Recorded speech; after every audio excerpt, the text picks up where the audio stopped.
औज़ु बिल्लाहि मिनश शैतानिर रजीम। बिस्मिल्लाहिर्रहमानिर्रहीम। इन्नल्लाह व मलाइकतहु यस्सल्लूना अलन नबी या अय्युहल्लज़ीना आमनू सल्लु अलैहि व सल्लिमू तस्लीमा।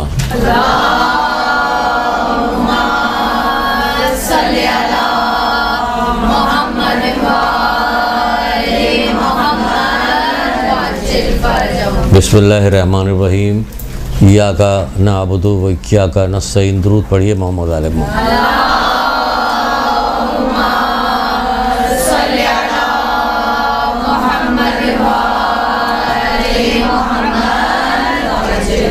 इतनी बड़ी ये खुशनसीबी है मोमिनीन की, सिर्फ मोमिनीन के लिए कहेंगे। जब मजलिसें होती हैं उसमें भी सब एक साथ बैठकर दुरूद पढ़ते हैं। जब वहाँ बढ़वाया था, यहाँ भी जब आती है तो एक साथ बैठकर दुरूद पढ़ती है। क्या कोई हदीस भी याद आ रही है कि जो फरिश्ता कासिर है इस बात से कि हम मजबूर हैं? याद आ रही ना? सारा सवाब वो लिख सकता है बारिश के ख़तरों में, लेकिन दुरूद का सवाब कहता है नहीं, ये हमारी बस की बात नहीं। इतना फ़ायदा है, सिर्फ कुछ नहीं तो खाली आपका यहाँ आकर एक साथ दुरूद का पढ़ना, इतना फ़ायदा है इस चीज़ का। जो हम मजलिसें बर्पा करते हैं, मिलता क्या है हमें? किस हाल पर पढ़ते हैं, मजलिसें सुनते हैं, क्या मार्फत, हमारी मार्फत की कोई बात बताई जाती है, नहीं बताई जाती, वो तो सब अलग चीज़ है। यहाँ लेकिन जब आती हैं, जो बच्चियाँ यहाँ पे आती हैं, वो कुछ ना कुछ ऐसी चीज़ें ज़रूर सीख जाती हैं। जो मजलिसों में जाती हैं तो वो कुछ ना कुछ बताती ज़रूर है, क्योंकि 1,24,000 अम्बिया का दीन बचाया है किसने? इमाम हुसैन इस्लाम ने कुर्बानी दे के।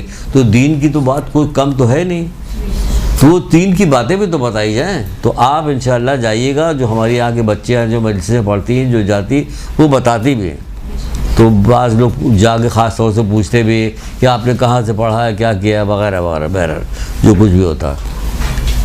तो एक हदीस सुना रहे हैं आपको, ये भी दुरूद के सिलसिले में है, लेकिन इसका स्टाइल देखिएगा इसका क्या है। रसूलुल्लाह कहते हैं कि जो मुझ पर एक मरतबा दुरूद भेजता है, कितनी मरतबा? अल्लाह ताला उसके लिए आफियत का एक दरवाज़ा खोल देता है। कब खोलता है?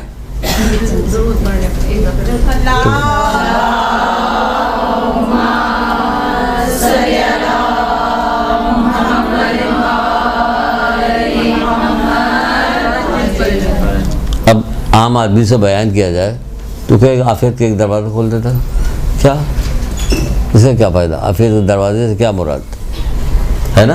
क्या कहेगा अगर आपसे कहा जाए आफियत का दरवाज़ा खोल देता है, ज़रा बयान कीजिए, क्या बताएं? हमें आफियत ही नहीं समझ में आ रही कि आफियत क्या, तो उसको खोलना पड़ेगा। ये कितनी बड़ी, वालेकुम सलाम, क्या समझ में आएगा आफियत क्या? हम आपको जो ये जो दुरूद निकाला है, ये हमने बिहारुल अनवार की रवायत है ये, और जो मीज़ान हिकमत की 8वीं जिल्द में आफियत के बाब में रखी हुई है। यानी आफियत के बाब में एक दुरूद भी उन्होंने शामिल किया कि ये दुरूद भी है जो आफियत का एक दरवाज़ा खोलता है। अब एक दरवाज़ा खोलने से क्या मुराद? अगर अल्लाह आपको तौफीक दे मोहम्मद आले मोहम्मद के सदक़े में कि आप सहीफ़े कामला ख़रीदिए, खामोशी ताली हो गई, डर गए सबको, वाकई ना ख़रीदना पड़ जाए। ख़रीदिए, हर शिया के घर में सहीफ़े कामला होनी चाहिए, और कोशिश कीजिए कि आपके मुतल्लक़ीन जो हैं, जो आपके ज़ेर असर हैं, उनसे कहिए कि पढ़ें इसको, क्योंकि दुनिया भी इससे मिलती है, आखिरत भी मिलती है, अखलाक़ियात भी अच्छे होते हैं। दुआ मांगने का तरीक़ा भी हमें आता है, हम खुद से नहीं मांग सकते वो दुआएं जो वो सिखा रहे होते हैं। औलाद के हक़ की दुआ पढ़िए, मिसाल के तौर पर ऐसे ही कि औलाद के हक़ की दुआ पढ़िए, तो आप कहिए कि मैं औलाद के लिए क्या मांगूँ, तो उसके अंदर 1.5 पेज पे, 2 पेज के ऊपर दुआ है, 2 क्या मांगते रहें? आपसे कहा जाए 4 लाइन लिखिए तो आप नहीं लिख पाइएगा, लेकिन उसके अंदर 2 पेज के ऊपर और इतनी बेहतरीन दुआ है कि जिसकी कोई हद इंतहा नहीं, कि आपको ज़बानी याद हो जाए औलाद के हक़ की दुआ। और ख़ास तौर से वो औरतें जो हामला होती हैं, ये ज़रूर जिक्र करेंगी, जो हामला होती हैं वो ये खाए वो खाए, हमारा ज़रूर आता है। इसलिए आता है कि कभी भूले भटके नहीं जिक्र किया जाता, किसी हवाले से इसका तस्करा माशरे में नहीं आता। तो वो ये दुआ पढ़े, जब तक 9 महीने तक दुआ पढ़ती रहे तो क्या होगा? अल्लाह ताला सुनेगा नहीं, क्योंकि पेटी में बच्चे को लिखा जाता है कि फरिश्ता आता है, पूछता है परवरदिगार क्या लिखो, बदबख्त नेकोकार लिखो या बदबख्त लिखो या खुशनसीब लिखो, क्या लिखो? तो वो अल्लाह ताला जो कहता। अब वो लिखने से पहले आपने सहीफ़े कामला की इस दुआ से उसका हाथ पकड़ लिया कौकार ने लिखो, नेकोकार, परहेजगार, रोशन दिल, हक नविश, फर्मा बरदार, तेरे दोस्तों को दोस्त, तेरे दुश्मनों को दुश्मन, बदका करार दे, आमीन। तो ये लिखा जा रहा, इनके ज़रिए से मुझे ये दे, ये दे, ये दे, इनके ज़रिए तो बेशुमार चीज़ें उसके अंदर है, मुझे ज़बानी याद है। तो ये क्या है, ये इस तरह से है कि देखिए हाथ पकड़ लिया आपने, फरिश्ते से कहा लिखो, क्या चीज़ लिखा, कि जो मेरे मौला सईद सज्जाद ने जो कहा है वो लिखो।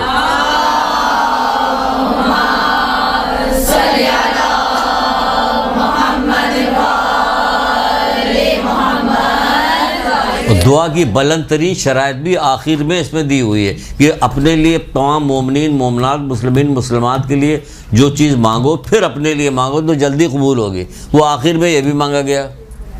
दुआ ख़त्म हो जाए, देखिए कैसी कंप्लीट दुआ है, थोड़ी सी है, आप मुश्किल से 4 मिनट में ख़त्म कर लीजिएगा। 4 मिनट में अपने लड़के की तकदीर ऐसी नहीं बना सकते जिस तरह दुआ से बना लीजिएगा। आम दिनों में पढ़ सकते हैं, हम आम दिनों में पढ़ते रहते हैं, अभी भी पढ़ते हैं। तो ये क्या हुआ कि अब उसके अंदर से हम ये, अभी वो कहाँ से आ गई बात इस तरह से आ गई कि जो दुरूद पढ़ा है आफियत वाला, तो उसके अंदर एक दुआ है आफियत की दुआ, दुआए आफियत उसमें है, दुआए आफियत है। दुआए आफियत में मुफ्ती जाफर साहब ने जब उसकी तशरीह नीचे लिखी है तो उसमें एक हदीस लिखी, वो हदीस है रसूल खुदा सल्लल्लाहु अलैहि वसल्लम।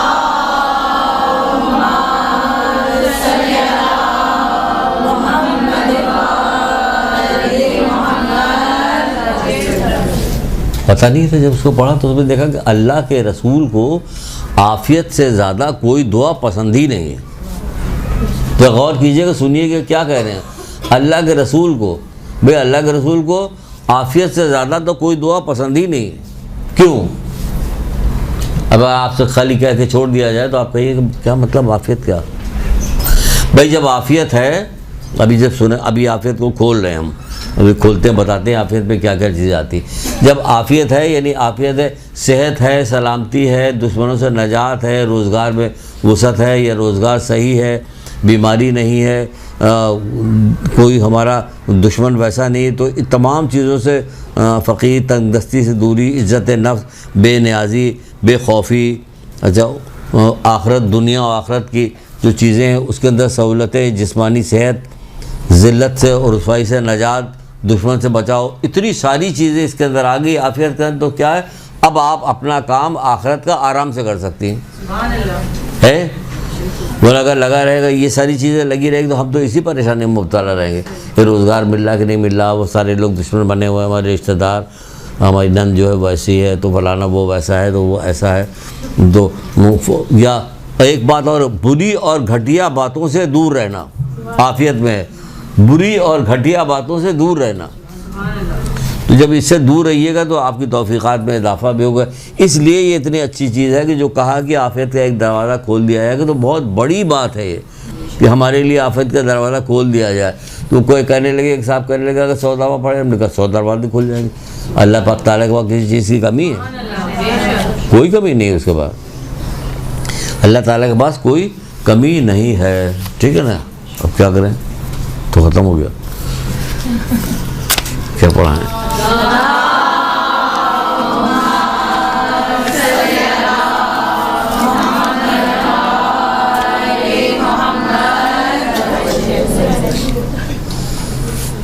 अच्छा जनाब, अब आपको हम बता रहे हैं कि एक रोज़ रसूलुल्लाह अपने असहाब के दरमियान बैठे हुए थे और गुफ्तगू कर रहे थे। गुफ्तगू के दरमियान उन्होंने बताया कि क़यामत के रोज़ खौफ होगा, पता है सबको, खौफ होगा, और क्या होगा, दहशत होगी, ये भी मालूम है क़यामत के दिन खौफ होगा, दहशत होगी, हसरत होगी और निदामत होगी। खौफ होगी, दहशत होगी, हसरत होगी, नदामत होगी।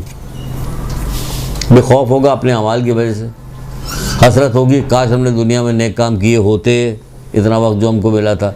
निदामत इसलिए होगी कि हमें इतने अच्छे, हमें अइमा तारीन दिए गए थे, इतने अच्छे रहबर दिए गए थे, इतने अच्छे रहबरों पर ईमान ले आते, इसके बावजूद हमने कुछ नहीं किया, गुनाह में मुब्तला रहे, मुसलसल गुनाह करते रहे, यहाँ तक कि आखिरी वक्त आ गया, बीमार पड़ गए तो मजबूर हो गए, कराने लगे, वरना पूरी ज़िंदगी जब सेहतियाब थे तो काम नहीं किया, उतने शौक़, उतनी वलवले से काम नहीं किया, जितने शौक़ व वलवले से दुनिया का दूसरा काम हम सेहत के आलम में किया करते थे।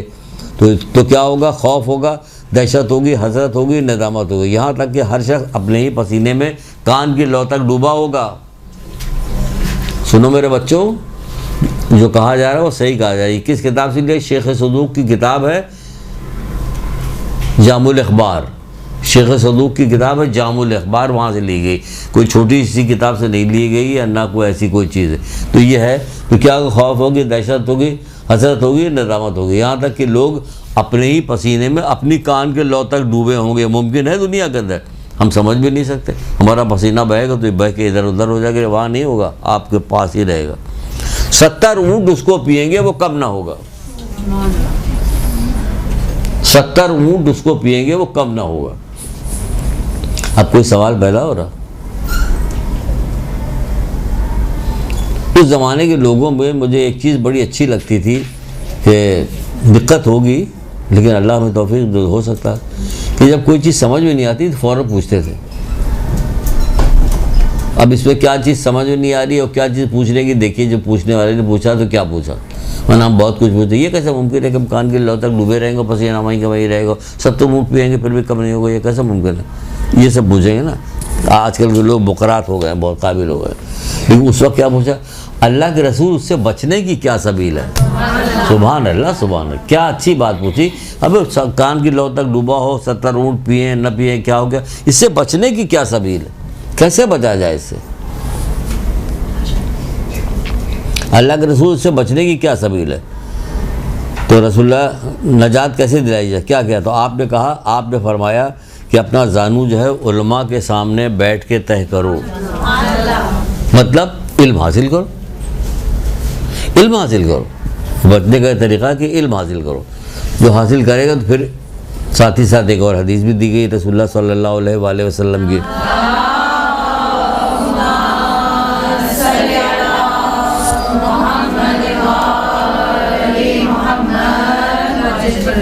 बड़ी अच्छी हदीस है आपके हौसला अफजाई के लिए। अच्छी हदीस है आपके हौसला अफजाई के लिए। क्या आपके हौसला अफजाई के लिए क्या हदीस? कहते हैं जो शख्स इल्म को दोस्त रखेगा जन्नत उस पर वाजिब होगी। जो शख्स इल्म को दोस्त रखेगा जन्नत उस पर वाजिब होगी। अब कैसे पता चलेगा कि दोस्त रख रही है? दोस्त के पास तो हर बार आते जाते रहते हैं ना, साथ साथ रहता है, हमारे चलना फिरना होता। क्या किताबें हमारे पास है? घर में कोई तो जगह ऐसी होगी आपकी उठने बैठने की, लेटने की, इसकी उसकी, जहाँ किताबें रखी जाए, आपकी कोई पर्सनल चीज़ हो। ये हमारा फेस पाउडर किसने उठा लिया? ये चल रहा होता, किसने उठाया? क्यों उठाया तुमने? लोशन तक तो लगाने नहीं दिया जाता, नहीं अपना लगाइए। तो क्या है किताब? दो सकता है। सुबह शाम मर्जी इलाही में बसर करता, वो खाली दोस्त नहीं रहता, सुबह शाम मर्जी इलाही में बसर करता, क्योंकि जो इल्म को दोस्त रखेगा वो उससे मुस्तफीज़ भी होगा, ऐसे नहीं होगा। उस वक्त तक दुनिया से न जाएगा। अल्लाहु अकबर। अब सुनिए जो बात सुनाने की, उस वक्त तक दुनिया से न जाएगा जब तक कि हौज़े कौसर का पानी न पी ले। एक घूंट पानी ला कर तो दिखाइए, पूरी दुनिया देने के बाद भी कहिए किसी से हौज़े कौसर का पानी चाहिए, बोले पूरी दुनिया दे दी है उसको, मिल नहीं सकता। पूरी दुनिया दे दिया तो मिल नहीं सकता। वो कहा जा रहा हौज़े कौसर का पानी ना मिले, जन्नत का फल ना खा ले, जन्नत का फल भी मिलेगा उसे खाने को, हशरातुल अर्ज़ उसके बदन को ना खाएंगे। सब कितनी प्यारी बात है, हशरातुल अर्ज़ उसके बदन को ना खाएंगे। किसको? तालिब इल्मों को। आपके बदन को हशरातुल अर्ज़ नहीं खाएंगे।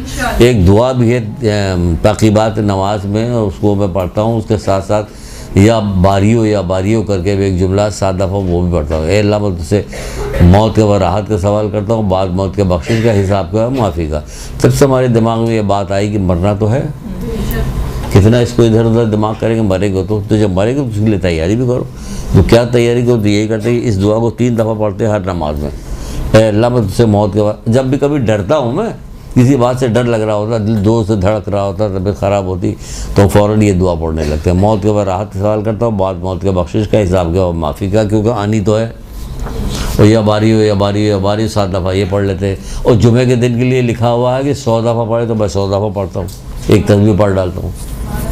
तो आप हम लोगों को क्यों बता रहे कि शायद किसी को तौफीक मिल जाए, वो भी पढ़ ले तो उसका भी सवाब मुझे मिलेगा, जिन आलिम ने लिखा है उनको मिलेगा, जहाँ से आ रही है। और सबसे आखिर में कहाँ जाएगा? रसूलुल्लाह के पास पहुँच जाएगा, आइमा तारीन की बात से होता हुआ। तो समर जन्नत का समर न खा ले, हशरातुल अर्ज़ उसको नहीं खाएंगे, और हज़रत खिज़्र जन्नत में उसके रफ़ीक होंगे। किसके? आलिम तालिब इल्म के। अच्छा, ये इतना सुनाने के बाद एक सवाल कर रहे हैं। क्या सवाल करते हैं जी? मुझसे कुछ पूछते। दो आदमी, एक वाक़या सुना रहे हैं। दो आदमी एक गांव से गुजर रहे थे। एक तरफ से दाखिल हुए, दूसरी तरफ से चलते हुए गुजर गए। ना उन्होंने वहाँ खाना खाया, ना पानी पिया, ना रुके, कुछ भी नहीं किया उन्होंने। एक तरफ से दाखिल हुए, दूसरी तरफ से, गांव की दूसरी तरफ से निकल गए दो आदमी। अल्लाह ताला ने उस गांव के कब्रिस्तान से 40 दिन तक तमाम मुर्दों के ऊपर से अज़ाब हटा दिया। अल्लाह ताला ने 40 दिन तक, ये किताब है हदीयतुश शिया, 40 दिन तक वो उसके ऊपर से अज़ाब हटा दिया गया। अब आप बता सकती हैं दो आदमी कौन थे? सुभान अल्लाह, दुरूद पढ़िए बुलंद आवाज़ में।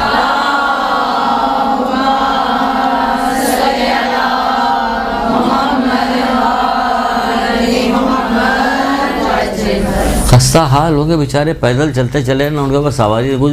बाद लोग बड़ी शाहाना तरीके से जा रहे होंगे, बहुत वडेरे जा रहे होंगे, हुक्मरान जा रहे होंगे। तो भैया जो कब्र में लोगों को दुआ के परवरदिगार जल्दी से निकल जाए, तो अज़ाब बढ़ गया इनके जाने से। इन लोगों के जाने से अज़ाब बढ़ गया, उनके जाने से अज़ाब 40 दिन तक मौत ख़त्म हो गया, इनके जाने से अज़ाब बढ़ गया। हाँ, यही होगा ना, या अज़ाब ज़्यादा हो रहा है ये लोग जब गुजर रहे हैं।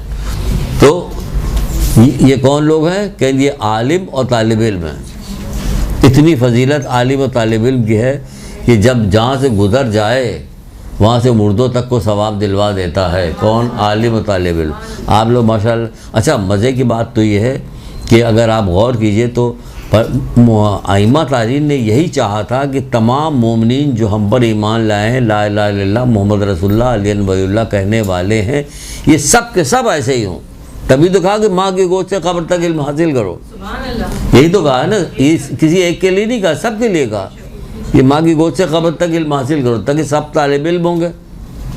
बूढ़ा जवान की कोई कैद नहीं लगाई, बल्कि बूढ़ों से तो कहा है रसूलुल्लाह ने, तुम खाना खाते हुए तो शर्म नहीं करते, इल्म हासिल करते हुए क्यों शर्माते हो? कह रहे ना, तुम खाना खाते हुए तो नहीं शर्माते हो, मसनूई दांत भी लगवा लेते हो, सब कुछ करते हो, खूब ग्राइंड करके चीज़ दी जाती है, लेकिन खाते ज़रूर। तो भाई इल्म भी हासिल करो, इल्म भी हासिल करो। तुमको बड़ाई चाहते हैं तुम्हारी, तुमको ये नहीं चाहते तुम कब्र में जाओ तो परेशान हो, कब्र में जाओ तो बाकी लोग को सहूलत मिल जाए तुम्हारे जाने की वजह से, ठीक है ना। अच्छा, एक कितनी अच्छी रवायत रसूल खुदा सल्लल्लाहु अलैहि वसल्लम की है।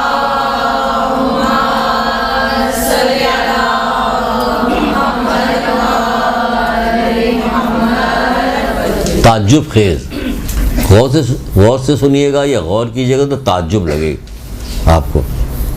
फला आदमी ने पुल सिरात पार कर लिया। अगर कोई आदमी गुजर रहा हो और आइमा तारीन कही ये आदमी पुल सिरात पार कर जाएगा, तो उसको बड़े गौर से देखेंगे हम लोग, या अल्लाह ये कौन आदमी पुल सिरात पार कर जाएगा, ये कैसा आदमी होगा। इसी तरह जितनी बातें बताई जाएंगी सबको सुन सुनकर ताज्जुब होगा।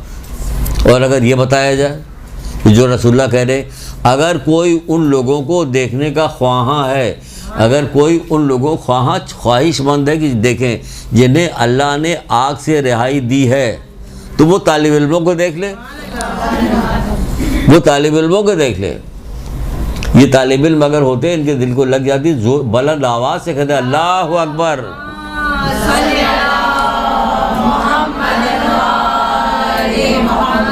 ये अल्लाह हमसे इतनी मोहब्बत करता है कि वो कह रहे कि अगर कोई शख्स आग से रिहाई, अल्लाह ताला से आग से रिहाई जिसको दी है उसको देखना चाहता, क्या करे? तालिब इल्म को देखो तो ये आग से रिहा हो गया, और फरिश्ते गवाही देते कि हाँ ये आग से रिहा, इस पे आग नहीं आई। किस पे? तालिब इल्म में। क्या हाल इल्म हासिल कर रहा?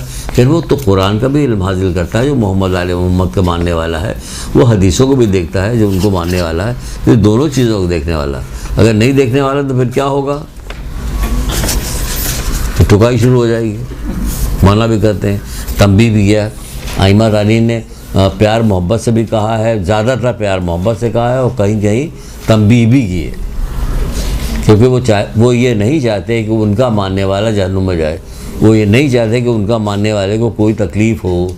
दुनिया की तकलीफ़ तो परवाह नहीं, तो उनको खुद ही तकलीफ़ की परवाह नहीं। तो तुम्हारे इमाम की तो ये हालत है, जैसा कि मौला मुश्किल कुशा कहते नहीं है, तुम्हारे इमाम की तो ये हालत है कि उसने एक फटी पुरानी चादर 2 रोटियों पे इत्तेफाक कर लिया। मैं मानता हूँ कि तुम ये नहीं कर सकते, ये भी करें, मैं मानता हूँ कि तुम ये नहीं कर सकते, मगर इतना तो करो, सही और कोशिश और परहेजगारी के ज़रिए से हमारी मदद करो। मानते हैं, नारे लगाते हैं, जो कुछ कहिए कहा जाए कि आओ, कितने लोग ऊपर से छलांग लगा देंगे मौला का नाम लेके, बेशुमार लोग आ जाएंगे। लेकिन आप यकीन जानिए, पिछली क्लास में जो जोर दे के बताया था, तो उसको शायद कुछ लतीफ़े के तौर पे या किसी तौर पे ले लिया गया होगा, है वो हकीकत।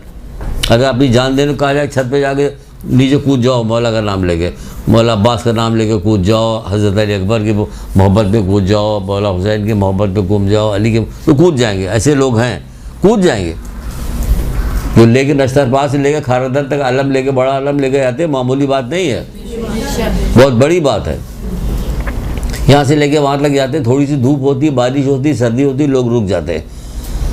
वो लोग जाते हैं, बस चूमा चाटा चले आए। ये लोग कौन है? बड़े लोग हैं, बहुत दूर तक लेके आते हैं। लेकिन अगर इनसे जो शैतान इनको बहका रहा, किस चीज़ में? उसमें नहीं बहका रहा, इल्म हासिल करने में बहकाता, रोकता। जब इल्म की बात आती तो वहाँ रोक लेता, जब कोई इस्लाह की बात आती तो वहाँ रोक लेता, रोकता, कोशिश करता, दिल में वसवसे डालता और नहीं जाने देता, नहीं करने देता। तो आपको पिछली दफ़ा बताया नहीं कि शैतान बहुत सारे ऐसे काम करता जिससे बहुत ज़्यादा बिगाड़ पैदा होती है, बहुत बिगाड़ पैदा। जैसे ये इल्म, जैसे उसने कहा था कि तुमने क्या किया कि मैंने 2 तालिब इल्म जा रहे थे इल्म दीन हासिल कर, मैंने उन्हें रोक दिया, उनको ये खेल कूद कर, तुम सबसे बेहतर हो, मेरे करीब आओ, क्योंकि सबसे बड़ा बिगाड़ पैदा होने वाला था। शैतान आखिरी ज़माने में क्या था, शैतान अपना तख्त पानी में डाल देगा, उसके कारिंदे इधर उधर फैल जाएंगे, चले जाएंगे। उसके बाद जब शाम होगी, शाम का वक्त होगा, तो सब आएंगे, सबसे पूछे तुमने क्या किया, तो वो बताएंगे मैंने ये किया, मैंने ये किया, मैंने ये किया, मैंने ये किया। सुनिएगा, गौर से सुनिएगा, अल्लाह से हाथ उठा के गिड़गिड़ा के दुआ कीजिएगा, अगर किसी ख़ानदान में कहीं जानने वाले में कोई ऐसी चीज़ हो रही हो, तो एक आएगा कि तुमने क्या किया, कर हम उस वक्त तक तो उन दोनों के दरमियान से ना हटे जब तक उनको जुदा न कर लिया, यानी मियाँ बीवी में जुदा ही न डाल दी, उस वक्त तक नहीं हटे, तलाक दिलवा दिया। इतनी ख़राब तरीन चीज़ है, अल्लाह को नापसंदीदा चीज़ है तलाक, जो अल्लाह की नापसंदीदा चीज़ है। और आजकल तलाक इस कदर ज़्यादा हो रहे हैं जिसकी वजह से क्या है, पूरे पूरे ख़ानदान तबाह हो जाते हैं, लड़कियाँ तबाह हो जाती है, बेराह रवी होती है, ये होता होता बहुत सारे खराबियाँ पैदा होती। यूरोप की नकल में, यूरोप की नकल में सब हो रहा है। ज़िंदगी के क्या लुत्फ़ लेना है, कितने दिन की ज़िंदगी है, हर खुशी के बाद एक गम लगा हुआ, बगौल हज़रत ज़हरा सलामुल्लाह अलैह के।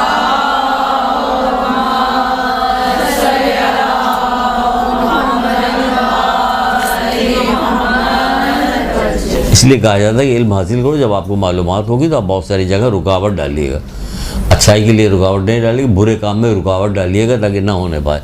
इसीलिए एक जगह पे नहजुल बलागा में हज़रत अली इस्लाम इरशाद फरमाते हैं कि मैं अल्लाह ही से उस गुरोह का शिकवा करता हूँ। अब देखिए कैसी मजबूरी दर्जे की बात बता रहे हैं, जबकि सब कर सकते हैं। मैं अल्लाह ही से उस गुरोह का शिकवा करता हूँ जो जहालत में ज़िंदगी बसर करता, गुमराही में मर जाता, जहालत में ज़िंदगी बसर करता, गुमराही में मर जाता। क्या वजह है इल्म ना हासिल करने का, किताब पढ़ने का क्या वजह है? छठे इमाम जाफर सादिक अलैहिस्सलाम से किसी ने पूछा,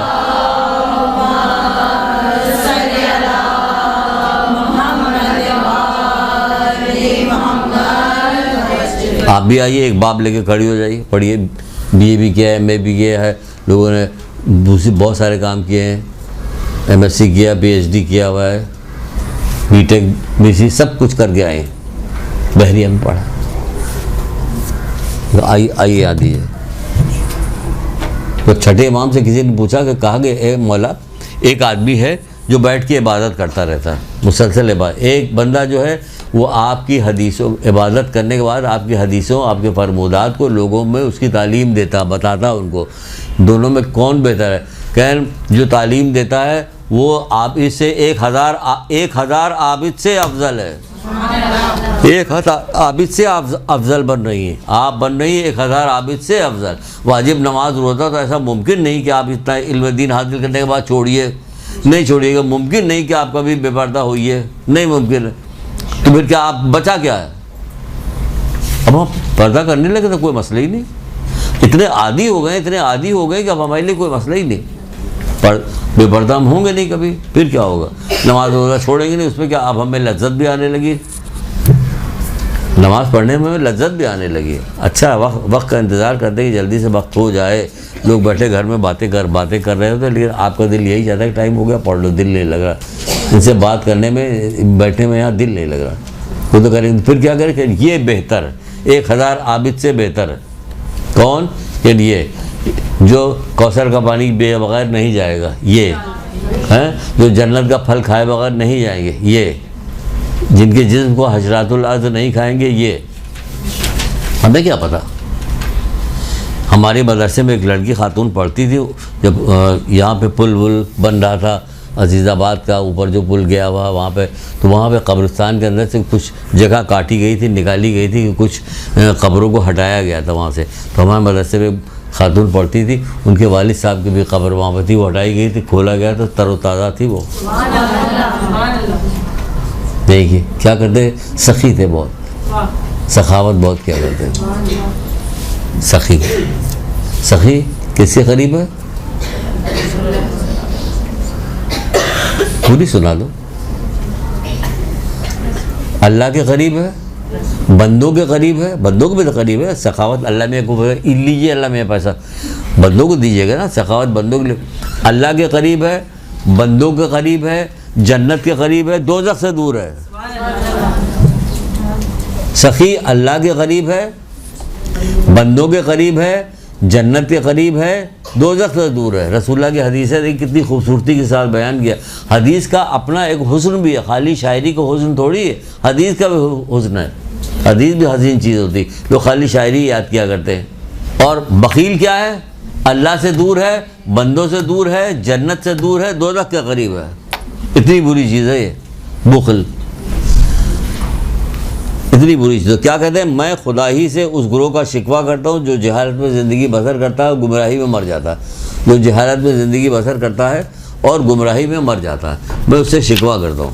मौला मुश्किल कुशा कहते हैं, क्या कहते हैं?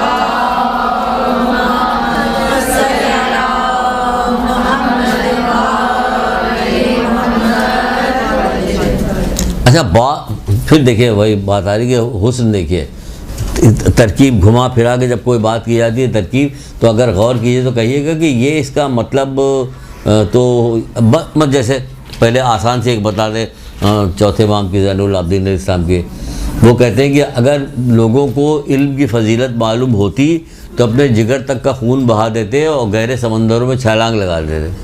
तो आप पूछेंगे क्या कीमत है? बता तो दिया, इसी में तो है कीमत। ये इतनी कीमती चीज़ है कि अपने जिगर तक का खून बहा दो, गहरे समंदरों में छलांग लगा दो। बता भी दिया, इसी में बता भी दिया, बता ही लग रहा है जैसे हम नहीं बताया, बता दिया इसके अंदर। उसी तरह मौला भी एक कहते हैं कि काश मैं जानता कि इल्म से हाथ धोने वाले ने क्या पाया। क्या वो नहीं जानते? जानते हैं, लेकिन इसकी पावर बढ़ाने के लिए उसको इस अंदाज में कहा, काश मैं जानता कि जिसने इल्म से हाथ धोए, जिसने इल्म हासिल नहीं किया उसने क्या पाया, बल्कि जिसने इल्म हासिल किया उसने क्या खोया।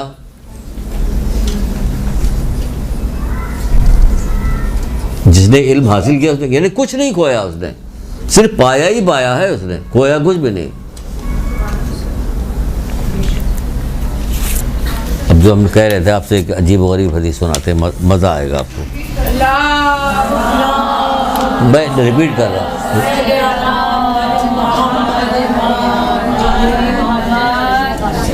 फरमाते हैं कि काश मैं जानता कि इल्म से हाथ धोने वाले ने क्या पाया, यानी कि जिसने इल्म हासिल नहीं किया, इल्म से हाथ धोने वाले ने क्या पाया। फिर फरमाते हैं बल्कि जिसने इल्म हासिल कर लिया उसने क्या खोया, कुछ भी नहीं खोया उसने। सवाल कर रहे हैं आप, क्या सवाल कर रहे हैं? मौला लोग आपसे पूछते हैं, आपने तो बता दिया, इसी के अंदर बता भी दिया आपने कि कुछ नहीं खोया, सब कुछ पा लिया। फिर कहना क्या आपसे? एक और मज़ेदार हदीस जी, जी जी जी, चौथे इमाम, चौथे इमाम वाली भी रिपीट कर दें।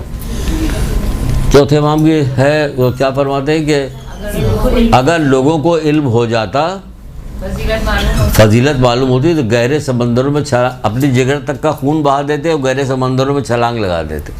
अपने जिगर तक का खून बहा देते और गहरे समंदरों में छलांग लगा देते। दो आदमी मस्जिद में दाखिल हुए, समझे आप, दोनों ने नमाजें पढ़ी। जब बाहर निकले तो रसूलुल्लाह क्या कह रहे हैं, एक की नमाज का वजन कोहे ओहद के बराबर है और दूसरे के नमाज का वजन जर्रे के बराबर भी नहीं।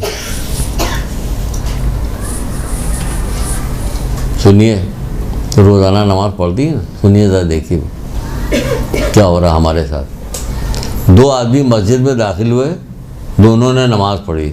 जब बाहर निकले तो एक आदमी के नमाज का वज़न कोहे ओहद के बराबर था और दूसरे आदमी की नमाज का वज़न जो था वो राई के ज़र्रे के बराबर भी नहीं था, या राई के ज़र्रे के बराबर था। तो पूछने वाले ने पूछा कि अल्लाह के रसूल ऐसा क्यों है? तो आपने फरमाया, अब ऐसा क्यों वो सुन लीजिए। आपने फरमाया ऐसा उस वक्त होता है जब दोनों में से एक महरमात इलाही से ज़्यादा परहेज़ करता है। ये उस वक्त होता है जब एक शख्स महरमात इलाही से ज़्यादा परहेज़ करता है और कार खैर की तरफ जल्दी करता है, में ज़्यादा दिलचस्पी लेता है, कार खैर में ज़्यादा दिलचस्पी लेता है, जबकि उसके दूसरे मुस्तहबात वगैरह कम होते हैं। कार खैर की तरफ जल्दी करता है और अल्लाह की हराम करदा चीज़ों से बचाता है अपने आप को, अल्लाह की हराम करदा चीज़ों से बचाता है। जो लोग अल्लाह की हराम करदा चीज़ों से नहीं बचाते उनके कौन होते हैं? अभी सुनिएगा, इसको भी मिला देते हैं कि उसकी क्या मजम्मत की है। आप अपनी नमाज़ें देखिए, घर में नमाज़ें देखिए, लोगों की नमाज़ें देखिए, क्या काम नहीं हो रहा होता है। वो जो 7 हिजाब पिछली दफ़ा हमने बताया तो उसमें पहली ही चीज़ बताई गई थी, क्या? गीबत। पहली चीज़ बताई गई थी। क्या इतने लोग बैठे हुए सब मिल के रोक सकते हैं कि गीबत रोक दें? कौन कहेगा? नहीं, हमारे ज़ाकिर ऐसे ऐसे मौजूद हैं, अगर वाकई उनको ठान ले कि मुझे ये करना, तो वो इनके अंदाज़ ज़िक्र इस तरह का, अंदाज़ बयान इस तरह के, लोग मजलिस के फर्श पे कसमें खा के उठे कि मैं गीबत नहीं करूँगी, नहीं करूँगा।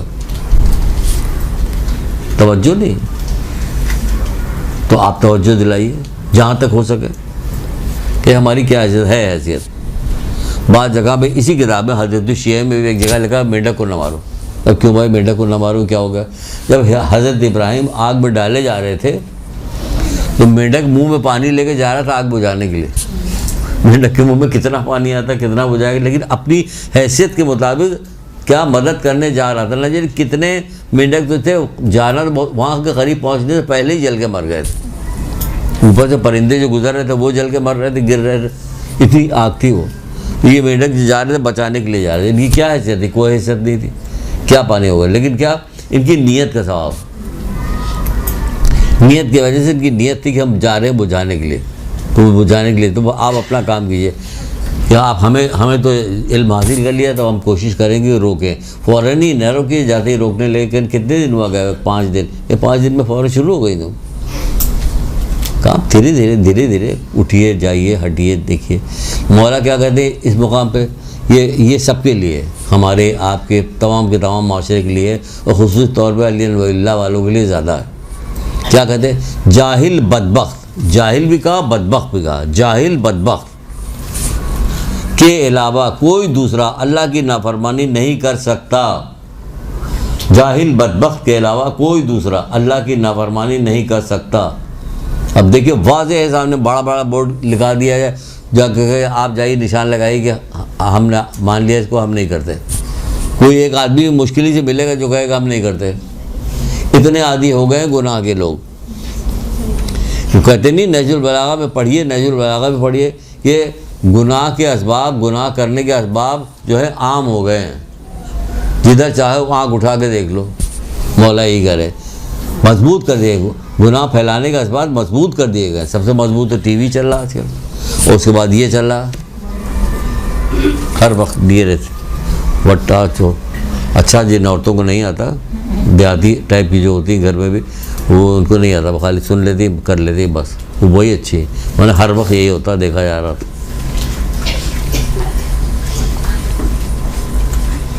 तो क्या कह रहे हैं, जाहिल बदबख्त के अलावा कोई अल्लाह की नाफरमानी नहीं कर सकता। तो सारी नाफरमानियाँ तो हो रही हैं, कौन सी नाफरमानी जो नहीं हो रही? सब घरों में हर जगह हर फर्द कर रहा, हर फर्द, ये नहीं कहा घर तो एक पूरा, हर फर्द कर रहा अल्लाह की नाफरमानी। कोई जालिम है, कोई गालियाँ बकता है, कोई जुल्म करता है, कोई अदल इंसाफ नहीं करता। अदल इंसाफ का जो अपने लिए पसंद करते हो, वही मेरी बेटी कुछ और है, मेरी बेटी के लिए कुछ और है, दूसरे की बेटी बहू के लिए कुछ और है, मेरी बेटी के लिए कुछ और है, फला के लिए कुछ और है। इनकी हर चीज़ बिल्कुल बदली हुई। ऐसा आखिरी ज़माना आ गया कि नहजुल फसा की जो रवायत रसूल खुदा सल्लल्लाहु अलैहि वसल्लम के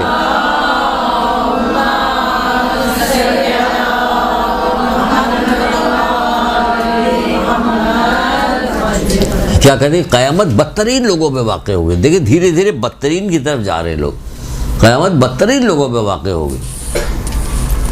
एड़ी चोटी का जोर लगा देते हैं कि दुनिया के इल्म हासिल करें किसी तरह से भी, एड़ी हासिल भी करना चाहिए क्योंकि हमें रोज़गार के लिए ज़रूरत है। अब जैसे मसलन किसी को ऐसे ही क्लास के अंदर किसी ने सवाल किया तो उसका जवाब दिया था। मैंने कहा भाई फिर तुम्हें खाएगा कमाएगा कहाँ से, अगर खाली इल्म दीन हासिल करता रहे। मैंने कहा इल्म दीन हासिल करना तो खाने कमाने की तरफ भी लेके जाता है। फिर वो कैसे? मैंने कहा ऐसे, जब किसी ने कहा था अल्लाह के रसूल मैं अपनी बेटी की शादी करना चाहता हूँ, किससे करूँ? तो अल्लाह के रसूल ने कहा देखो लड़का दीनदार हो, लड़का बदकिरदार ना हो, लड़का बदअखलाक ना हो, अपनी बेटी दे दो। फिर तो इसमें रिस्क कहाँ आया? मैंने कहा फिर से सुनिए, लड़का दीनदार हो, लड़का बदकिरदार, क्या खूबसूरत चीज़ें बताइए। देख लीजिए माशरे में कहाँ आम है। अगर आम होती तो लोग डरते, कम से कम लड़का शादी से 6 महीने पहले सुधर जाता। कहते हैं भाई अगर पता चल गया तो लोग इसी पे अमल करेंगे। जैसे कि एक खातून ने पूछा था बहुत पहले मदरसे में, तो हमारी लड़कियाँ कहाँ जाएंगी? तो हमने बताया कि वो कह रहे हैं गुड़ पे उगी हुई सब्ज़ी मत खाना, किसी अहमक औरत से शादी न करना, देख लेना कि शादी किससे कर रहे हो, जिससे कर रहे हो वो गले का हार है, अगर अच्छी है तो सोना चांदी उसके मुकाबले में कुछ नहीं है, अगर बुरी है तो मिट्टी बेहतर है, वो बेहतर नहीं। तो ये सारी चीज़ें ऐसे करके सुना रहे, तो फिर हमारी लड़कियां कहाँ जाए? भाई जाएंगी कहाँ? उनको सुधार दो ना। ये नहीं करें, वो कहीं कहाँ जाएंगे फिर? ये नहीं कि जैसी भी है वैसी ही जाना चाहिए, तो लड़का सुधर जाएगा। भाई तो ये कहा जा रहा, ये बहुत मशहूर कर दिया है कि लड़का दीनदार हो, लड़का बदकिरदार ना हो। कितनी खूबसूरत बात। और लड़का खुश अखलाक हो, अपनी बेटी दे दो। फिर करनी इसमें रोज़गार कहाँ आया? कि जो दीनदार होगा उसको मालूम होगा कि बीवी को नाना नफ़ा देना है, उसको देना है। अपना खर्चा चला, भीख नहीं मांगना। बैठे हुए हैं कि हम तस्बीह पढ़ रहे हैं और ख़र्चा हमारा कोई और चला रहा है। जब हज़रत ईसा गुजर रहे थे देखा, क्या चीज़ छोड़ी है भाई। आपको हर चीज़ बताई गई, किताब तो ख़रीदें, हर चीज़ बताई गई। जा रहे थे देखा एक आदमी बैठा हुआ, कह तुम कौन? कर मैं आबिद हूँ। तो अच्छा आबिद, हज़रत ईसा से फरमा रहे, मुझे तुम्हारा खर्चा पानी कौन चलाता है? कि मेरा भाई। कि तुम आबिद वो हुआ ना बड़ा आबिद, तुम मुझसे छोटे हो। कहने बड़ा आबिद तो वो हुआ, तुम तो छोटे हो। तो मेरी शहजादियों, मेरी बच्चियों, मेरी बहनों, बेटियों, इल्म हासिल करो, एड़ी चोटी का जोर लगा दो। दुनिया आखिरत जो है वो अल्लाह के हाथ में है, अल्लाह के हाथ में, किसी के हाथ में नहीं, अल्लाह के हाथ में। वो बनाएगा खुश नसीब तुम्हें, इल्म खुश नसीब बनाएगा। तो उनका क्या कहा? कहनी कहा अपनी बेटी दे दो, ये होनी चाहिए उसके अंदर। हम भी कह रहे हैं देखिए बेल बॉटम चलेगा वो आप पहनने लगी, बगैर किसी की सिफारिश के। ये कपड़ा चलेगा वो पहनने लगी, छोटी कभी नीचे तक जाएगी तो नीचे तक पहनेगी, ऊपर तक जाएगी तो ऊपर आ जाएगी। फ़ौरन चूड़ीदार पायजामा आएगा, चूड़ीदार पायजामा आ जाएगा। ये आएगा तो वो फ्लैपर आएगा तो फ्लैपर, जो चीज़ जैसे माशरे पर सवारी, कोई आपसे कुछ नहीं कर। ये आइमा ताजी अल्लाह, उसका रसूल, 1,24,000 अम्बिया, 75 पाक, सारे के सारे जोर दे रहे हो और हमारे कहाँ पर जो भी नहीं रोकती। देखो कितना शैतान जो है रोक रहा, किस कदर अड़ंगा लगाया जो जान ही नहीं था और किसी चीज़ की तरफ नहीं रोकता। कितने कपड़े तो वहाँ पर मुहर्रम के मौजूद हैं, अब क्यों बनाया जा रहा? ये कहीं कोई सब्जेक्ट नहीं बनेगा जो कोई इस तरह की बातें आपसे करे, तो आप अपने सब्जेक्ट वाइज बात करके चलेंगे। वो तो यहाँ पे आ रहे हैं, इन तमाम चीज़ों में निकल रहा कि कितनी खुशामद की जाए, कितना कहा जाए कि इल्म दीन हासिल करो। ये बंटवा देंगे, वो बंटवा देंगे, ये कर देंगे, वो कर देंगे। दूध में छोड़िए, वहाँ पे बहुत चले जाए तो किसी दूसरी तरफ बात न चली जाए,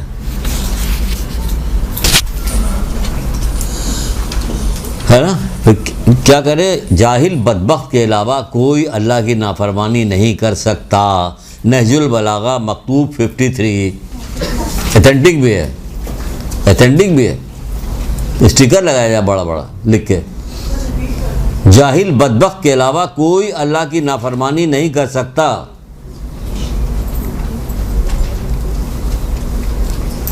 नहजुल बलागा मकतूब जो है 53। फिर कहते हैं एक जगह पे कि आलिम वो है जो अपनी कदर को जानता है।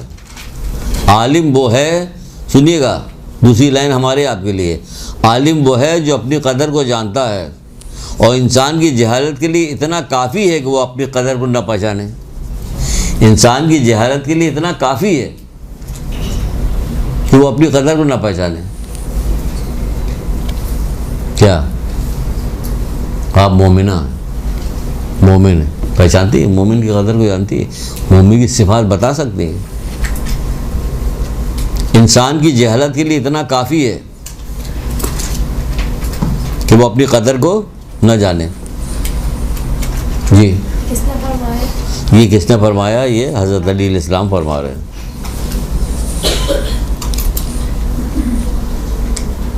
अगर पूछ लिया जाए इंसान की कदर के लिए इतना काफ़ी तो वो अपनी कदर को ना जाने। हम लोग कौन है? आप भाई साहब, आप कौन? कह रहे हैं मोमिन है। कहते हैं मोमिन की तारीफ़ बताइए। मोमिन है ना, आप तारीफ़ बताइए। तो पता नहीं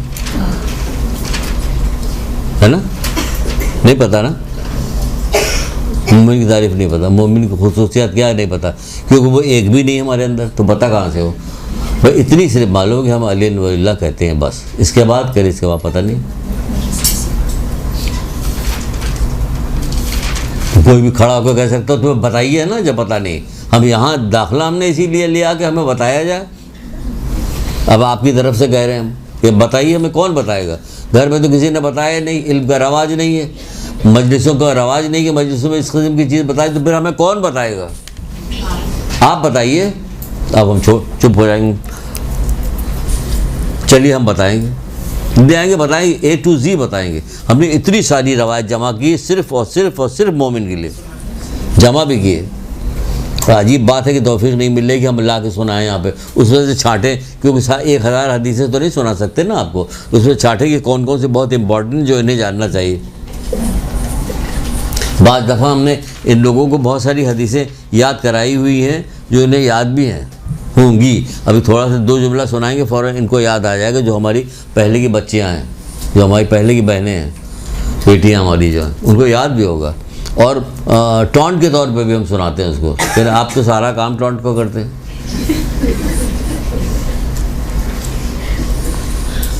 शायद तो हमने पिछली दफ़ा सुनाई भी थी, पिछले उसमें, कि अल्लाह के रसूल ने खाने काबा की तरफ देखा और देखने के बाद कहा, याद आई, ए अल्लाह के घर, ए खाने काबा, क्या कहना तेरी अजमत का। ठीक है ना? अगर आप देखिए तो कहिए कि ये एक हदीस में सब कुछ मौजूद है, कुछ भी बचा नहीं जो ना हो। लेकिन मोमिन से ज़्यादा तेरी इज्जत नहीं है। खाने काबा को देखते रहेंगे, शौक़ से देखते रहेंगे, दुआ मांगते रहेंगे, चूमते रहेंगे, चाटते रहेंगे, ये करते रहेंगे, वो करते रहेंगे। और मोमिन को क्या करेंगे? आगे से लात, पीछे से लात, ऊपर से नीचे से, है ना? उसकी ग़ीबत हम करेंगे, उसकी दुश्मनी हम करेंगे, उसको नुकसान हम पहुँचाएँगे। पता चल जाए कि उसकी बेटी की शादी होने वाली तो हम जाके छुड़वा देंगे, सारे ऐप बताएंगे उसके, ये है ये लोग छुपा रहे होते, हो जाने के बाद भी कोशिश करते कि बताए तो लड़ाइयाँ हो रही होती। ऐन वक्त के ऊपर ये भी बताएंगे, ऐन वक्त के ऊपर कि जिस दिन, जैसे आज जैसे कि उनका निकाह होने वाला है, एक साहब बता रहे थे कि आज निकाह होने वाला है, तो लड़की वालों ने फ़ोन करके कह दिया कि हम शादी नहीं, हमने इनकार कर दिया। भाई तो सारे लोग जमा कर लिए गए, तो उसकी बड़ी बेइज्जती हो जाएगी। इनकार करे क्यों? कहा हमें फला किसी ने बताया कि बैठा लो, अभी रोने से बेहतर कि पूरी ज़िंदगी रो। किसी ने किया, किसने क्या कर लिया नहीं पता। ये हो रहा हमारे माशरे में। कौन? ए खाने काबा, क्या कहना तेरी अजमत, मोमिन से ज़्यादा तेरी अजमत नहीं। ये खाने काबा के अंदर अल्लाह नहीं, लेकिन मोमिन के दिल में अल्लाह है। दिल में कौन है? कि अल्लाह। घर, तमाम कायनात में उसने तलाश किया कौन सी जगह? घर।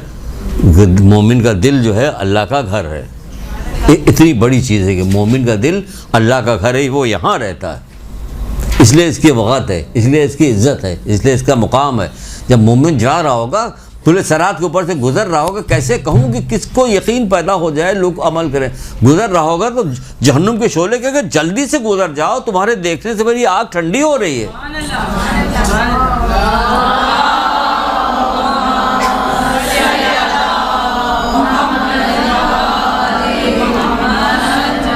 क्या मजाल, किस कदर लोग डराया जाता है, किस कदर कहा जाता है भी कि पुलिस सरात से गुजरना कोई आसान काम नहीं है। देखिए किताब है क़यामत के 10 मरहले, उसके अंदर ये वाली रवायत मौजूद है, क़यामत के 10 मरहले। तो उसमें कह रहा है कि जल्दी से गुजर जाओ, तुम्हारे देखने से हमारी आँख ठंडी हो रही है। तो आप बताइए कितनी बड़ी बात है, कितनी बड़ी अजमत है मोमिन की, कितनी बड़ी अजमत है। कौन के लिए मोमिन? मौला कहते हैं मोमिन तो अपनी जगह से उठता भी नहीं कि कीना वहीं छोड़ जाता। यानी कोई बात ऐसी हो रही होती जिससे उसके दिल में कीना पैदा हो रहा था, तो अभी वो जगह से उठता ही है कि कीना वहीं छोड़ देता। वैसे ही जैसे दुनिया में कोई पोस्ट मिल जाए, कोई ओहदा मिल जाए, फिर देखिए उसका कितना ख्याल रखा जाता। जब सुनाएंगे तो हम हर तरह की टॉन्टबाजी करेंगे। कोई पोस्ट या कोई ओहदा मिल जाता है तो क्या करता आदमी? यही करता है ना कि कितना अपना ख्याल करता है कि मेरे 2 बिल्ले लगे हैं, मैं मेजर हूँ, मैं कर्नल हूँ, मैं फलाना हूँ, मैं धमाका हूँ, मैं डीएसपी हूँ, फलानी टोपी कैप, तो ज़्यादा लगने करीब नहीं आने देता, लगने नहीं देता, लोगों को दूर दूर रखता। ये ना करे, वो ना करे, हमारी बदनामी हो जाएगी। फला कोई छोटे होटल में बैठ के मेजर जो है, कर्नल जो है, बैठ के खा नहीं सकते। अगर देख लिया है कि उनको सज़ा मिल जाएगी, ये नहीं कर सकते। गोलगप्पे वाला ठेला खड़ा है, वो कहें क्या करूँ, मजबूरी है, नहीं खा सकते कि मेरे ओहदा बड़ा वैसा है ना। यही होगा ना। जैसे कि एक दफ़ा अगर इसको उल्टा कर दिए तब भी यही कि एक दफ़ा क्रिकेट टीम जो थी वो वापस आई हार के, तो हार के आई तो कुछ लोग जो बुरखा पहन चीज़ें खरीद रहे, तो एक क्रिकेटर दूसरा प्लेयर जैसा बुरखा पहन के सामान खरीदा, तो दूसरा भी उसी के बगल में खड़ा हुआ कह तो वो फलाने हो पाती वक्त पर। फिर पता चला कि सब मारे शर्म की कोई जो है निकल ही नहीं रहेगा, सर डांट पड़ेगी, मार पड़ेगी, लोग उसे गालियाँ देंगे कि तू हार के आया हो, तो सब बुरखा पहन के निकल रहे। तो यहाँ मोमिन का ये हशर हो गया कि देखिए मोमिन के ये हशर। तो हमारे लिए जीनत बनो, नंगवार ना बनो। छठे इमाम जाफर सादिक अलैहिस्सलाम।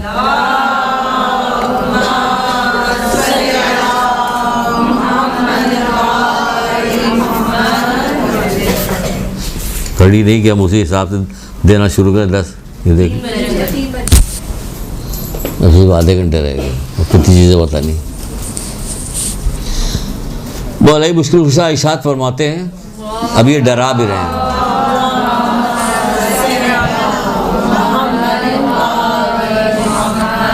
वो दोनों नमाज पढ़ के निकले थे ना, एक की नमाज का वज़न कोहे उहद के बराबर था, एक की नमाज का वज़न ज़र्रे के बराबर नहीं था। तो क्यों नहीं था ये सुनिए, मौला से सुनिए क्या करें। यहाँ भी वज़ाहत करें, बग़ैर इल्म और ज़ुहद के इबादत जिस्म को थकाना है, रात भर थकाया जा रहा। 23वें शब को बग़ैर इल्म और ज़ुहद, ज़ुहद क्या चीज़ है? परहेज़गारी। परहेज़गारी में क्या नुकसान है? फ़ायदा है, खुशी है, मेरा रब राज़ी है, मेरा रब खुश है। इमाम ज़माना खुश हो रहे होंगे, इस वक्त हमारे अमाल पेश किए जाते हैं ना, तो इमाम खुश होंगे कि इस पूरे हफ्ते में इसने कोई गुनाह नहीं किया। तो मौला देखिए मैं तो जाके बीमार पड़ा हुआ कि कोई गुनाह नहीं किया उसने। यही होगा ना, गुनाह छोड़िएगा तो कहेंगे नहीं हम ग़ीबत नहीं करेंगे, हम झूठ नहीं बोलेंगे, किसी कीमत पे झूठ नहीं, तौरिया करेंगे। जाके कह दीजिए कि वो मासी आई हुई, उसे कह दीजिए कि बेगम साहब घर पे नहीं हैं। अब बताइए आप जा रहे हैं, हम जा रहे हैं बना करने के लिए, तब क्या करें? तौरिया करना पड़ेगा। कमरे के तरफ विषय वो नहीं है वहाँ, तब दिमाग चलाना पड़ता है। तौरिया कहा गया, बाद जगह तो उलमा ने बहुत सख्ती के साथ बना दिया, तो कहा है कि मत पूछो किसी से कि कहाँ जा रहे हो। तुमने पूछा, वो न बताना चाहता हो, झूठ बोल दिया, उसके झूठ बोलने में तुम्हारा भी हिस्सा है। नहीं बताना चाहते, क्यों पूछ रहा? हाँ हमारी आदत है। कौन था, किसका फ़ोन था, कौन आया था, कौन गया था, कहाँ जा रही हो, कहाँ आ रहे हो, वो पूछेंगे। तो कोई काम है नहीं बेकार फजूल बातें करने के लिए। तो कह रहे हो अगर वो झूठ बोल दिया तो उसमें तुम्हारा भी हिस्सा है, इसलिए मत पूछो। और हमसे भी कहा गया कि भाई बताओ, पूरी बात नहीं बताना चाहते तो घुमाओ बात को किसी तरह से। बस आ रहे हैं, अभी आते हैं। ये नहीं बताया हमने कहाँ जा रहे हैं, ये बता दिया, हाँ हाँ आ रहे हैं, अभी आते हैं। अभी बगैर इल्म व ज़ुहद की इबादत जिस्म को थकाना है, यानी हमारा जिस्म थक रहा रोज़ा रख के, भूखे हैं हम सुबह से शाम तक, बिला कुछ नहीं हमें। बाद लोगों को रोज़े में कुछ नहीं, भूख और प्यास के अलावा कोई चीज़ नहीं मिलती। मौला मुश्किल कुशा कह रहे कोई चीज़ नहीं मिलती भूख और प्यास के अलावा। तो क्या है कि ज़ुहद नहीं है, इल्म नहीं है और ज़ुहद नहीं है, क्योंकि इल्म जब आएगा तभी ज़ुहद भी आएगा। अगर इल्म नहीं होगा तो ज़ुहद नहीं आ सकता, इल्म के साथ ही ज़ुहद आएगा। क्या होगा, एक और बड़ी मज़ेदार सी हदीस थी, पता नहीं कहाँ रखी हुई है वो, इसमें थी अकल वाले बाब में थी कि एक को पूछ रहे हैं वो कि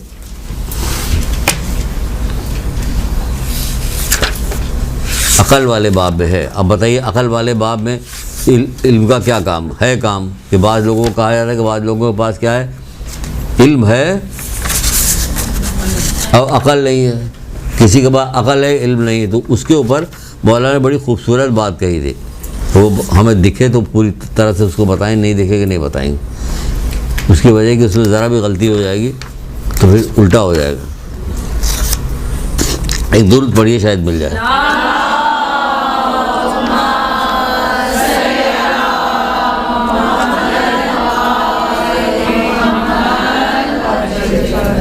आप किसी से कह के देखिए, किसी आबिद से मस्जिद में जाता हो नमाज़ पढ़ने के, घर में अम्मा नमाज़ पढ़ रही, दादी नमाज़ पढ़ रही, आप कहिए कुछ पढ़िए भी, इल्म की फजीलत जो है ये आपकी इबादत की फजीलत ज़्यादा, नहीं मानेगा, बुरा भला कहे, डांट देगा, बदतमीज़ी कर रही है हमसे।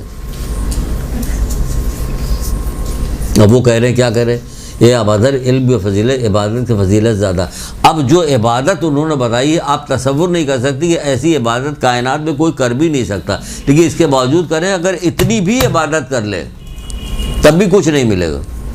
अगर कोई शख्स इस कदर नमाज़ें पढ़े कि उसकी कमर कमान की तरह खमीदा हो जाए, यानी झुक जाए नमाज़ें पढ़ पढ़ के, कौन है ऐसा, हमें तो कोई नहीं दिखा, लेकिन मिसाल दे रहे हैं कोई ऐसा हो कि कमर कमान की तरह खमीदा हो जाए। बात पुराने ज़माने में, रसूलुल्लाह के ज़माने में, उस वक्त के लोग ईमान ले आए थे, क्या लोग थे, अब हमें क्या हो गया कि ऐसे खड़े होते थे। जब किसी का इंतकाल होता तो कहा जाता था कि फलाना का इंतकाल हो गया, मर गया, तो एक बच्ची ने कहा कि अच्छा उनका इंतकाल हो, वो खड़े रहते थे रात भर ना, हम तो समझते थे कोई सुकून है इस घर का, इतनी पूरी रात खड़े रहते, सुकून समझा जाता था उनको। वो कह रहे कोई शख्स इस कदर नमाज़ें पढ़े, इस कदर कि उसकी कमर कमान की तरह खमीदा हो जाए, झुक जाए उसकी कमर, और इतने रोज़े रखे कि तीर की तरह खुश्क हो जाए। कोई रखता है? नहीं रखता। वाजिब रोज़े रखने को तैयार नहीं होते लोग। अगर पता चल जाता कि किसी औरत का बच्चा होने वाला, कुछ होना हो, तो पहले ही छोड़ देती हो। और आम से डॉक्टर से जाकर पूछते, डॉक्टर को भी इल्म पता नहीं, इल्म दीन मालूम नहीं, फ़ौरन कहता हाँ ठीक है छोड़ दिए। उसको क्या पता कि रोज़ा छोड़ने का क्या नुकसान है, कितना गुनाह, कितना बड़ा गुनाह है। 60 मिस्कीन को खाना खिलाना नामुमकिन बात है आम आदमी के लिए, या पर दर पर रोज़ा रखे, ये भी नामुमकिन में से। फिर इतना बड़ा गुनाह है कि इतना बड़ा अजाब रखा गया है। लेकिन सुनने के बाद क्यों ना ये करना ना वो करना, इसलिए मुतमईन है। मुतमईन नहीं है, सज़ा तो हो जाएगी। मरने वाले के लिए कहा जा रहा है कि जो पैसा छोड़ के गया, सबसे पहले इसकी नमाज और रोज़ा हज करवाओगा, इसने नहीं किया, ज़कात खुद दिलवा जो नहीं दिया इसने, तब दूसरा कोई काम करो, वरना तुम्हारे लिए इस घर में रहना, उसके पैसे को खर्च करना सब हराम है। कहाँ लोगों को यकीन है कि हराम है, कब्जा करके बैठ जाते हैं लोग। अगर इतना रोज़ा रखे इस कदर कि क्या करे, तीर की तरह खुश्क हो जाए, ये नमाज रोज़ा उसे कुछ फ़ायदा ना पहुँचाएगा बजुस परहेज़गारी के। अगर परहेज़गारी नहीं तो कोई फ़ायदा नहीं पहुँचाएगा। यही मौला मुश्किल कुशा ने कहा, बग़ैर इल्म व ज़ुहद की इबादत जिस्म को थकाना है। कितनी ज़रूरी चीज़ है ये इल्म। एक छोटी सी किताब है अबू ज़र ग़फ़ारी को, रसूलुल्लाह की अबू ज़र ग़फ़ारी को वसीयत, अब अल्लाह रसूलुल्लाह की वसीयत अबू ज़र ग़फ़ारी को, पतली सी किताब है, बहनों ख़रीद लो उसे। बहुत ही आला दर्जे की हदीसें उसके अंदर, आला दर्जे की हदीसें। आपके लिए भी है बहुत सारी हदीसें जिसमें बताया गया कि ये बताया गया आपके लिए क्या, आपकी बहुत सारी तारीफ़ की गई मोमिना की, जो जन्नत की औरतों की बहुत तारीफ़ की गई, वो भी आपको मज़ा आएगा सुनने में। फिर यहाँ पे मौला कुशा इरशाद फरमाते हैं, हम आगे बोलेंगे नहीं जब तक दुरूद नहीं पढ़ेगा।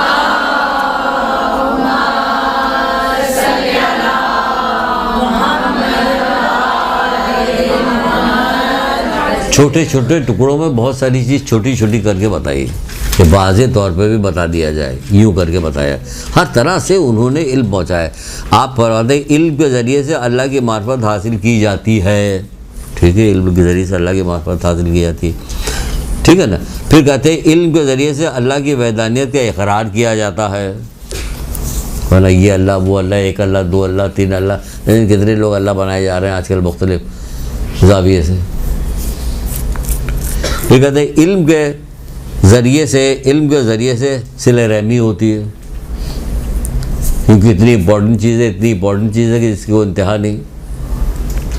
सिले रहमी बहुत ही इंपॉर्टेंट चीज़ है, उम्र को घटाती है, उम्र को बढ़ाती है, रिस्क को बढ़ाती है, रिस्क को घटाती है, क़ब्र में जो है मुश्किलात का सामना करवाती है, मरने के बाद जो है ये सबसे ज़्यादा पकड़ इसकी होगी, सिले रहमी की पकड़ होगी।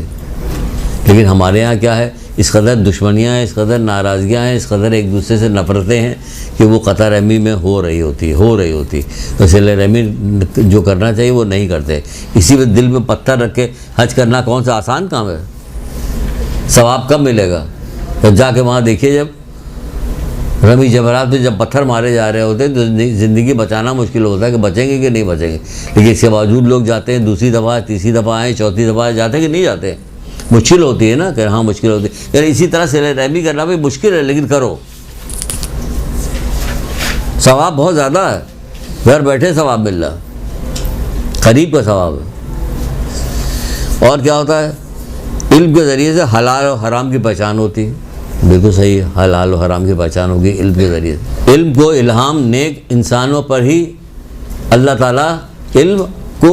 ताला नेक इंसान पर ही इल्हाम करता है, यानी उसको शौक़ देता कि इल्म हासिल कर ले। जो नेक होते हैं उनको शौक़ देता, अल्लाह शौक़ देता कि ये इल्म हासिल कर ले। हराम हलाल की पहचान होती है, दोस्त दुश्मन की पहचान होती है, सारी चीज़ होती है किसके ज़रिए से? इल्म के ज़रिए से। तो अगर इल्म नहीं तो फिर नहीं होगी। और अली से पूछा गया, नेक लोगों की तारीफ़ पूछी गई, नेक कौन है?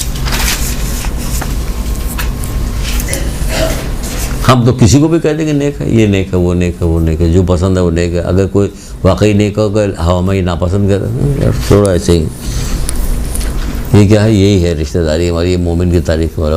मौला से सवाल किया गया कि नेकी की तारीफ़ क्या है? दो कौल सुनाएंगे, एक इस पर एक और सुनाते हैं। नेकी की तारीफ़ क्या है? तो आपने इरशाद फरमा, नेकी ये नहीं है कि तेरा माल कसीर हो और तेरी औलाद ज़्यादा हो, ये नेकी नहीं, ये इसकी वजह तारीफ़ नहीं। बल्कि नेकी ये है कि तू अपने इल्म में इजाफ़ा करे और तेरा हिल्म और तवाज़ो अज़ीम हो, हिल्म और तवाज़ो अज़ीम हो। तो शुरू से रिपीट कर रहे हैं, आपने इरशाद फरमा, नेकी ये नहीं है कि तेरा माल कसीर हो और तेरी औलाद ज़्यादा हो, बल्कि नेकी ये है कि तू अपने इल्म में इजाफ़ा करे और तू तेरी बुर्दबारी अजीम हो। बुर्दबारी कहाँ रहेगी? कोई जानता भी नहीं क्या चीज़ है। तरक्की कर रहा ज़माना तरक्की कर रही, इंसानियत तनज़्ज़ुल की तरफ जा रही है। और इंसान से ज़्यादा अफजल चीज़ कोई चीज़ अल्लाह ताला ने बनाई नहीं। अंजीर और ज़ैतून कसम और तूर सीना अमन वाले शहर मक्का कसम, हमने इंसान को बहुत अच्छी सूरत का पैदा किया, फिर हमने उसे बूढ़ा करके रफ्ता पस से पस हालत की तरफ फेर दिया। मगर जो लोग ईमान ले आए और अच्छे अच्छे काम करते रहे तो उनके लिए बेहद अजर सवाब है। तो ए रसूल, इन दलीलों के बाद तुमको रोज़े जज़ा के बारे में कौन झुठला सकता है? कोई नहीं झुठला सकता। अल्लाह ताला ने तारीफ़ की कि हमने बहुत अच्छा बनाया इंसान को, अपनी खिलकत में तारीफ़ की उसने, तो वही कहा जा रहा। तो आजकल इंसानियत तनज़्ज़ुल की तरफ जा रही है, बाकी पूरी दुनिया तरक्की कर रही। फ्लैट टीवी, जेव टीवी, वो टीवी, ये गाड़ी, वो गाड़ी, भाई यही हो रहा। उनके पास ये वाला मोबाइल, वो वाला मोबाइल।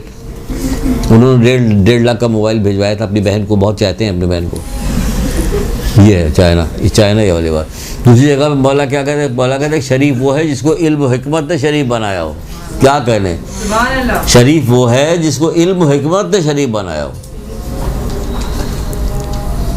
ना किस बात की शराफत? रसूल खुदा सल्लल्लाहु अलैहि वसल्लम इरशाद फरमाते हैं,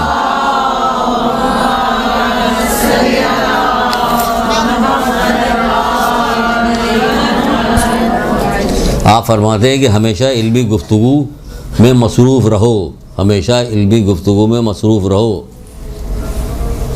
इसलिए कि इल्म ही के ज़रिए से हराम और हलाल की शनाख्त कर सकते हो, इसलिए कि इल्म ही के ज़रिए से हराम और हलाल की शनाख्त कर सकते हो। शरह इमाम जाफ़र सादिक़ इस्लाम एक किताब में फरमाते हैं,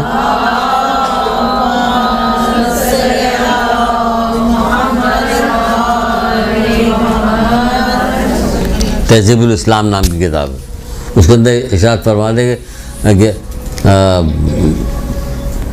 अल्लाह की रहमत नाजिल हो उस बंदे पर, मेरा पैगाम उन लोगों तक पहुंचा दो, उनसे कह दो कि जो लोग एक जगह बैठ के अल्लाह उन लोगों को खुश रखे, सलामत रखे, जो एक जगह बैठकर हमारी हदीस का तस्करा करते हैं, तो उनके साथ दूसरा दो आदमी, अगर खाली दो आदमी तभी तीसरा उनके साथ एक फरिश्ता होता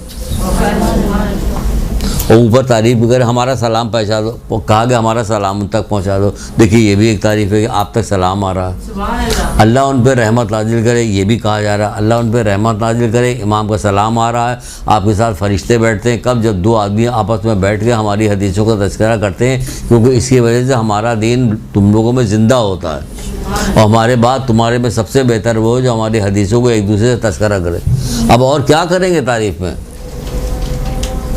कितनी तो तारीफ बताई है, कितनी बात बताई थी। उसी अबू ज़र ग़फ़ारी की वसीयत वाली किताब में और दूसरी जगह पे लिखा हुआ कि इमाम रज़ा अलैहिस्सलाम इसी तरह फरमा,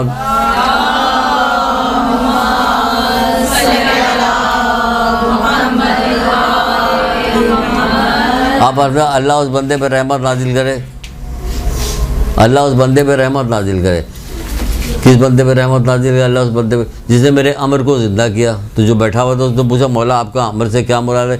यानी हमारी बातों को दूसरे तक पहुँचाया, हमारी हदीसों को, बातों को। जब वो हमारे कलाम की खूबी से वाकिफ़ होंगे तो हमारे हो जाएंगे।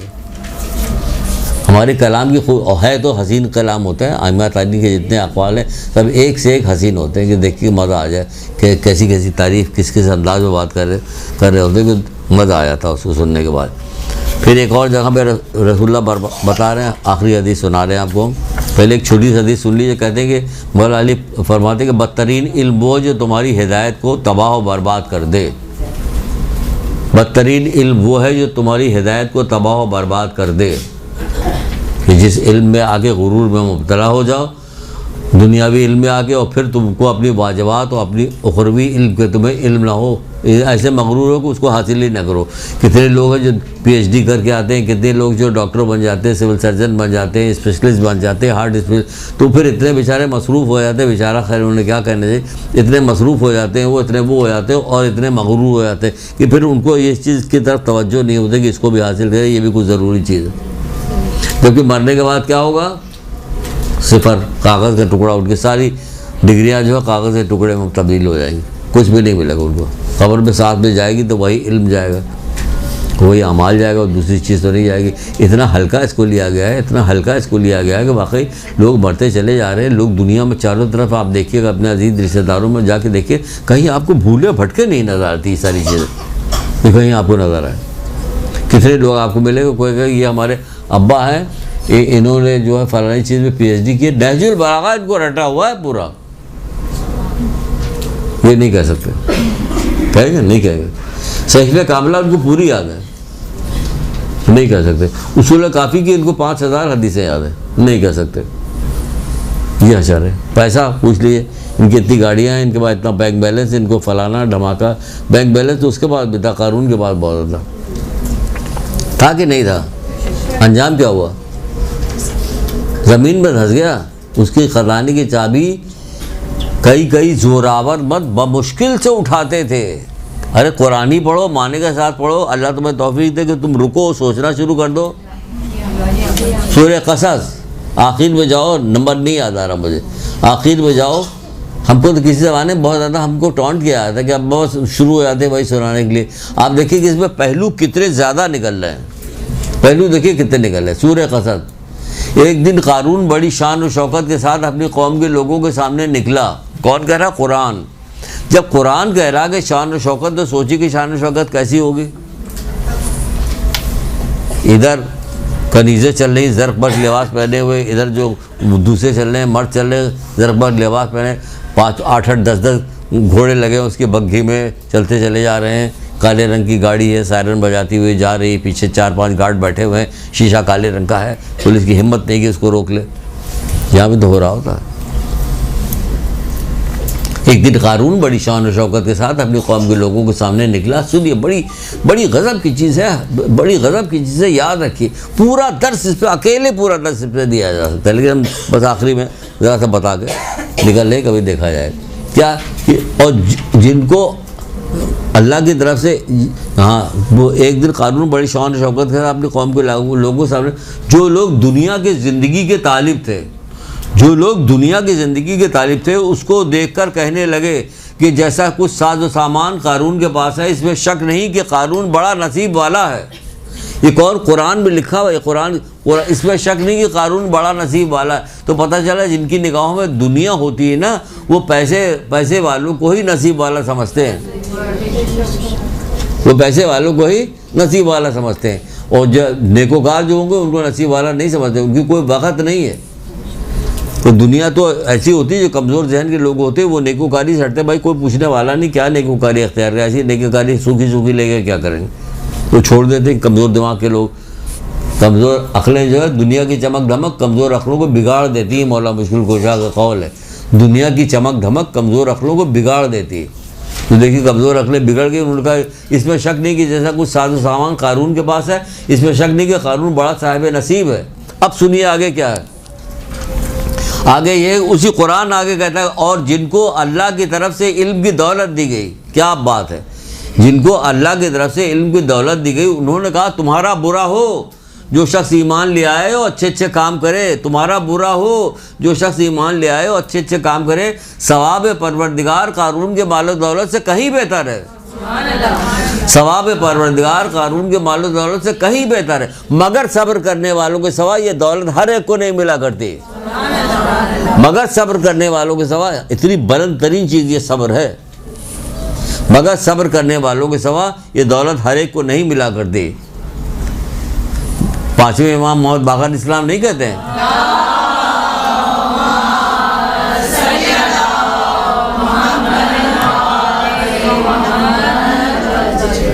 सब्र का ईमान से वही ताल्लुक़ है जो सर का धड़ से ताल्लुक़ है। सब्र का ईमान से वही ताल्लुक़ है जो सर का धड़ से ताल्लुक़ है। आप बताइए, सर धड़ अलग कर दिया है तो ज़िंदगी ख़त्म। तो अगर सब्र को ख़त्म कर दिया है तो सारा अमाल ख़त्म। मगर सब्र करने वालों के सिवा ये दौलत हर एक को नहीं मिला करती। और जो लोग कल उसके जगह होने की तमन्ना करते हैं, जब कानून को धंसा दिया गया तो वो लोग कहने लगे अरे ये तो अल्लाह ही का करम है, वो चाहता तो हमें भी धंसा देता है, इसे बचा लिया उसने हमको। कल उसी जगह होने की तमन्ना, आज जब कानून धंस गया तो पीछे हट गए, कर नहीं। फिर अल्लाह ताला कहते हैं नहीं, बात असल ये है कि नाशुक्रों को फला नहीं। ये दुनिया की नेमतें तो हर कसो नाकिस को मिल जाती। क्या खूबसूरत बात कही, क्या खूबसूरत बात। ये दुनिया की नेमतें हर कसो नाकिस को मिल जाती। मंगी, नाई, धोबी, कसाई सबके पास होती है। ये दुनिया की नेमत की हैसियत क्या है। दुनिया की नेमतें हर कसो नाकिस को, तो दुनिया की नेमतों के ज़रिए से क्या करना, अमाल के ज़रिए से अकड़ो तो बात समझ में आती, तक़वे के ज़रिए से, परहेज़गारी के ज़रिए ये दुनिया की नेमतें हर कसो नाकिस को मिल जाती। मगर ये आखिरत का घर हमने मखसूस कर रखा उन लोगों के लिए, किन के लिए, जो न शेखी मारते हैं और न फ़िक्र करते हैं, इसकी बड़ाई की फ़िक्र भी नहीं, और अंजाम बग़ैर तो बस परहेज़गारों का ही है।